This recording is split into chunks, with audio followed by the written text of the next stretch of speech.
ഇന്ന് ഫെബ്രുവരി 20 ഇന്നും നാളെയുമായിട്ടുള്ള Malayalam dubbed OTT release അപ്ഡേറ്റുകളും ഇന്ന് വന്നിരിക്കുന്ന പുതിയ OTT അപ്ഡേറ്റുകളുമാണ് വീഡിയോയിലൂടെ നോക്കാൻ പോകുന്നത്. ഒന്നാമത്തെ അപ്ഡേറ്റ് അടുത്ത ആഴ്ച OTT റിലീസ് ചെയ്തേക്കുമെന്ന് അൺഒഫീഷ്യൽ റിപ്പോർട്ട് ഉണ്ടായ ഷർജാന ഖാലിദ് അഭിനയിക്കുന്ന മലയാളം സർവൈവൽ ഡ്രാമ ചിത്രമാണ് രാസ്ത. അൺഒഫീഷ്യൽ റിപ്പോർട്ട് പോലെ തന്നെ സിനിമ അടുത്ത ആഴ്ച ഫെബ്രുവരി 23-ാം തീയതി മനോരമ മാക്സിലൂടെ മലയാളം ഭാഷയിൽ OTT റിലീസ് ചെയ്യും. ഒഫീഷ്യൽ OTT റിലീസ് ഡേറ്റ് ഇന്ന് മനോരമ മാക്സ് പുറത്തുവിട്ടിട്ടുണ്ട്. കഴിഞ്ഞ വർഷം റിലീസ് ചെയ്ത മിസ്റ്ററി ഡ്രാമ മലയാളം ചിത്രമാണ് തണുപ്പ്.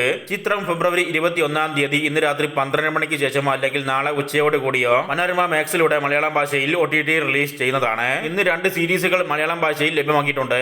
അതിൽപ്പെട്ട ഒന്നാണ് ഊപ്സ് അഭിക്യ എന്ന ഹിന്ദി റൊമാന്റിക് കോമഡി സീരീസ്. സീരീസിന്റെ എല്ലാ 8 എപ്പിസോഡുകളും ഇന്ന് ജിയോ ഹോട്ട്സ്റ്റാറിലൂടെ മലയാളം, തമിഴ്, തെലുങ്ക്, കന്നഡ, ഹിന്ദി, ബംഗാളി, മറാത്തി ഭാഷകളിൽ കാണാവുന്നതാണ്. രണ്ടാമത്തത് മികച്ച അഭിപ്രായം നേടിയ ഹോളിവുഡ് ക്രൈം ത്രില്ലർ സീരീസായ റീച്ചർ എന്ന സീരീസിന്റെ 8 എപ്പിസോഡുള്ള പുതിയ 3ാമത്തെ സീസന്റെ ആദ്യ 3 എപ്പിസോഡ് ഇന്ന് ആമസോൺ പ്രൈമിലൂടെ മലയാളം, തമിഴ്, തെലുങ്ക്, കന്നഡ, ഹിന്ദി, ഇംഗ്ലീഷ് ഭാഷകളിൽ OTT റിലീസ് ആയിട്ടുണ്ട്. ബാക്കി 5 എപ്പിസോഡ് എല്ലാ വ്യാഴാഴ്ചയും ഓരോന്ന് വീതം OTT റിലീസ് ചെയ്യുന്നതാണ്. നന്ദമുരി ബാലകൃഷ്ണ ബലയ്യ നായകനാകുന്ന തിയേറ്ററിൽ വിജയിച്ച് മികച്ച അഭിപ്രായം നേടിയ ആക്ഷൻ മാസ് തെലുങ്ക് ചിത്രം ഡാക്കു മഹാരാജ് ഇന്ന് രാത്രി 12 മണിക്ക് ശേഷം ഫെബ്രുവരി 21-ാം തീയതി നെറ്റ്ഫ്ലിക്സിലൂടെ മലയാളം, തമിഴ്, ഹിന്ദി, തെലുങ്ക്, കന്നഡ ഭാഷകളിൽ OTT റിലീസ് ചെയ്യും. അരുൺ വിജയ്, മമിത ബൈജു ഒക്കെ ചേർന്ന് അഭിനയിക്കുന്ന നേരത്തെ HD പതിപ്പ് അൺഒഫീഷ്യൽ ആയിട്ട് റിലീസ് ചെയ്ത ഭേദപ്പെട്ട അഭിപ്രായങ്ങൾ നേടിയ തിയേറ്ററിൽ വിജയിക്കാൻ സാധിക്കാതെ പോയ ആക്ഷൻ ക്രൈം തമിഴ് ചിത്രമാണ് വണങ്ങാൻ. ഈ ചിത്രവും ഇന്ന് രാത്രി 12 മണിക്ക് ശേഷം ഫെബ്രുവരി 21-ാം തീയതി 2 കോട്ടയിലൂടെ തമിഴ് ഭാഷയിൽ OTT റിലീസ് ചെയ്യുന്നതാണ്.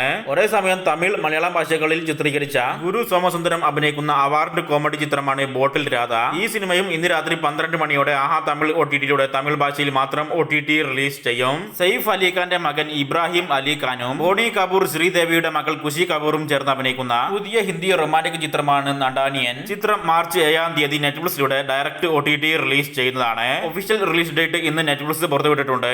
അടുത്തത് ഹോളിവുഡിൽ നിന്നുമുള്ള ഒരുപാട് പേര് 2ാമത്തെ സീസണിന് വേണ്ടി കാത്തിരുന്ന ദ ലാസ്റ്റ് ഓഫ് അസ് എന്ന post apocalyptic survival adventure zombie series April 14-ാം തീയതി HBO മാക്സിലൂടെ ഇംഗ്ലീഷ് ഭാഷയിലും ജിയോ ഹോട്ട്സ്റ്റാറിലൂടെ ഇംഗ്ലീഷ് ഭാഷയിലും മറ്റ് ഇന്ത്യൻ ഭാഷകളിലും OTT റിലീസ് ചെയ്യും. സീരീസിന്റെ ഒഫീഷ്യൽ റിലീസ് ഡേറ്റ് ഇന്ന് പുറത്തു വന്നിട്ടുണ്ട്. ബേസിൽ ജോസഫ് അഭിനയിക്കുന്ന ആവറേജ് വിജയമായ പോസിറ്റീവ് അഭിപ്രായം നേടിയ പൊന്മാൻ എന്ന ഡാർക്ക് കോമഡി മലയാളം ചിത്രം മാർച്ച് പകുതിയിൽ OTT റിലീസ് ചെയ്തേക്കാം എന്നാണ് അൺഒഫീഷ്യൽ റിപ്പോർട്ട്. OTT പ്ലാറ്റ്ഫോമിന്റെ കാര്യത്തിൽ കൺഫർമേഷൻ വന്നിട്ടില്ല. റൂമേഴ്സ് പുറത്തു വരുന്നത് സിനിമയുടെ OTT അവകാശം Jio Hotstar, Amazon Prime, Manorama Max സ്വന്തമാക്കിയേക്കുമെന്നാണ്. നല്ല അഭിപ്രായം നേടിയ ഒരു സിനിമ ആയതുകൊണ്ട് തന്നെ സിനിമയുടെ OTT അവകാശം ജിയോ ഹോട്ട്സ്റ്റാർ സ്വന്തമാക്കുമെന്നാണ് പ്രതീക്ഷിക്കുന്നത്.